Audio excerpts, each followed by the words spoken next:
WrestleMania 41 Night 1 just took place, and I'm here to give you my thoughts on the show. Now, this show was a very mixed bag with some low points that eventually led to an amazing close to the show.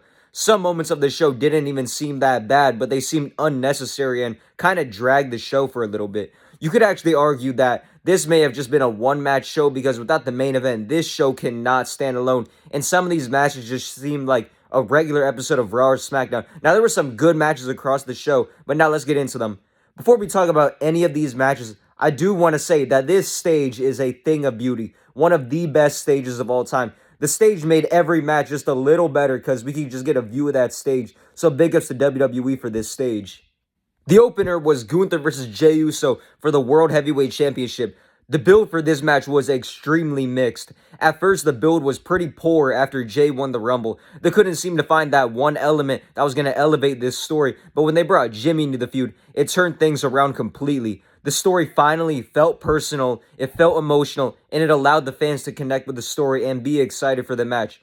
So this match was not a technical masterclass, but it was still a good match, especially one of Jey's best singles matches. We already knew Gunther is damn near a perfect pro wrestler, but you could tell that Jey was trying his absolute hardest to make this one of his better performances. He brought out every move that he could think of from his toolkit to try elevating his in-ring work to elevate himself up to Gunther's level. It wasn't just Jey's usual 3 moves of doom: super kick, spear, splash. He used Hurricane Ranas, powerbombs, suplexes, and even more. The story in this match was that Jey was being super confident, smiling, and not showing any fear to Gunther, while Gunther was just perplexed that Jey wasn't backing down. The end of the match had Jey hitting a splash from each corner and then locking in the sleeper hold. This finish has a lot of people divided because Gunther just tapped in a couple seconds after Jey locked in the sleeper. I don't really see it that way because Gunther just took like 3 or 4 finishes in a row, so he's kind of just selling the pain. Anyways, it would be just fine. He just signed a big new contract and just held the world title. So all in all, a pretty good opener followed up by a beautiful moment with Jey celebrating his win with Jimmy. Definitely one of Jey's best singles matches and significantly better than Jey's match last year at WrestleMania. Next, we got the Tag Team Championship match between the War Raiders and the New Day. This match was not bad, but it honestly felt like a Monday Night Raw match. There was zero build, no surprises, and no hype for this match. Why was this on the WrestleMania card while the SmackDown Tag Team TLC match is relegated to the SmackDown after WrestleMania, even though it has had a great build where all the teams had earned the right to be on WrestleMania? It just makes no sense. Anyways, after a decent match, New Day wins the tag titles. This is probably a sign that just showed me that this night of WrestleMania was about to be a mixed bag in terms of quality and entertainment. Next, we got Jade Cargill versus Naomi.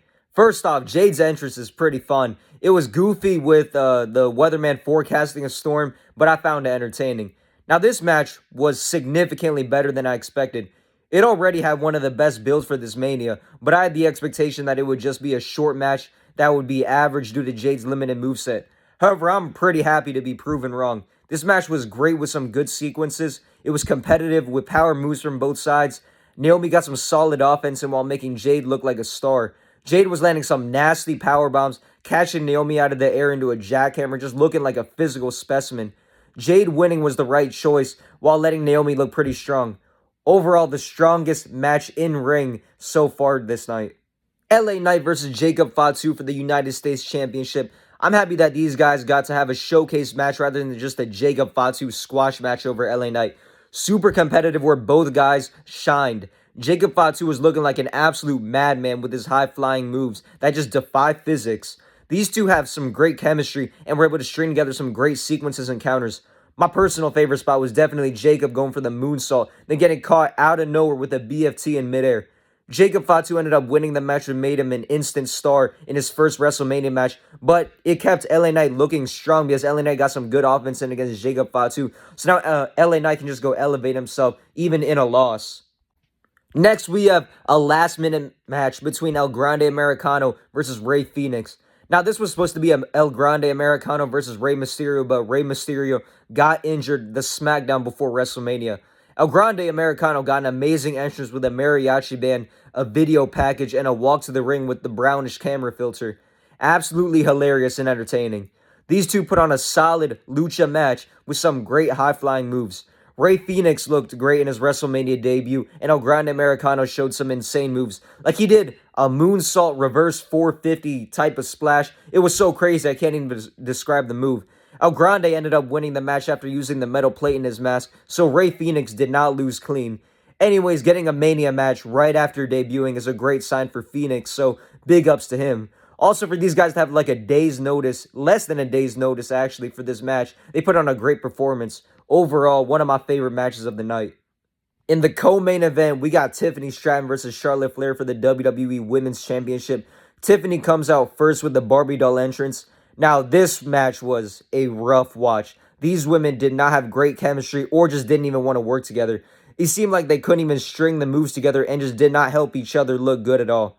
Kind of seemed like Charlotte was possibly sandbagging Tiffany because it seemed like she was barely getting up for these moves and was barely helping to get the moves through. Like when Tiffany was trying to lift Charlotte up, it didn't even seem like Charlotte was trying to help Tiffany and just like went limp. There was no cohesion in these moves, a lot of botches, and everything just seemed sloppy.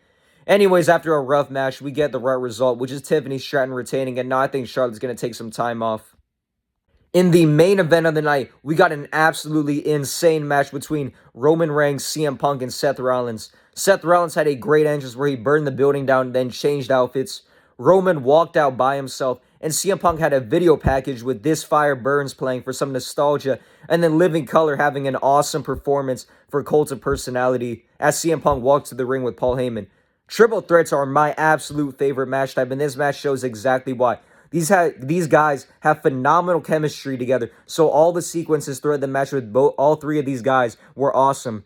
First, Roman gets taken out at the beginning of the match, and then Punk and Rollins fight throughout the crowd until Roman comes back in. Once they get back to wrestling in the ring all together, we were getting some insane moments with some insane kickouts and some solid offense. So a lot of these kickouts seemed kind of unbelievable because they were getting hit with a ton of finishers and just kicking out, but like it was still entertaining.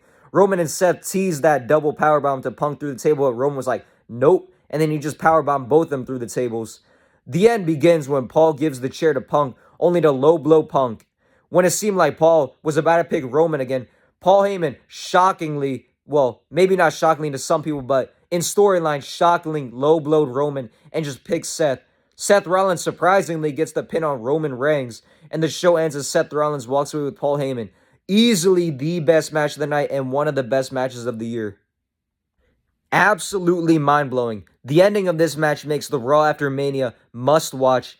We now have so many questions for this, like why would Paul Heyman pick Seth, but I'm just ready to watch for what's going to happen after this. Match exceeded the already high expectations and elevated this show to being a good night of WrestleMania after it didn't seem that great and just seemed kind of mixed. So overall, I just want to say once again that WrestleMania 41 Night 1 was a mixed show. Night 2 is coming up, and to be honest, on paper, it already looks better than Night 1. Anyways, I'll see you guys next time. Peace.